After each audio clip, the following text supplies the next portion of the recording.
Demain jeudi, c'est donc un jour férié, peut-être le pont pour les plus chanceux d'entre nous. Et si certains ont prévu de partir en week-end, d'autres vont profiter de ces jours de repos pour remettre leur maison en ordre. Et vu le beau temps, pourquoi ne pas s'occuper de votre jardin? Dans cette édition, on va vous expliquer comment rendre votre voisin vert de jalousie quant à votre pelouse. D'ici à la fin du mois de juin, c'est la période idéale pour planter votre semis. Il ne fait pas assez chaud pour que la graine ne brûle, une graine qui ne risque pas non plus de geler. 5 étapes à respecter lors du semis de votre pelouse. D'abord, éliminez les mauvaises herbes, ensuite retournez la terre, préparez votre terrain en enlevant les différents cailloux et autres boulettes de terre, ensuite semez les graines à la main, enfin passez le rouleau pour tasser la terre. Une fois que vous avez fait toutes ces étapes, pas besoin d'ajouter d'engrais ou d'arroser, le terrain se verdira en 2 semaines et il sera bien vert en un mois.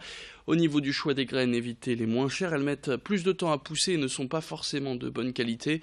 Enfin, pour effectuer la première tonte, attendez au moins 6 semaines après le semis que l'herbe soit bien montée. N'hésitez pas non plus à repasser un coup de rouleau à ce moment-là, une technique qui permet d'éviter tout ajout de produits chimiques, comme ça a été expliqué à notre journaliste Alexis Tessier.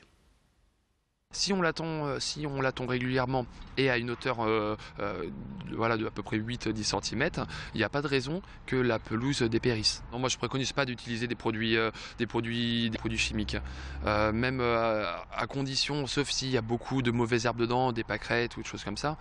Même si c'est une question de style, si vous aimez bien les terrains qui soient nickel avec uniquement de l'herbe, dans ce cas-là vous pouvez passer un produit pour éliminer ces mauvaises herbes.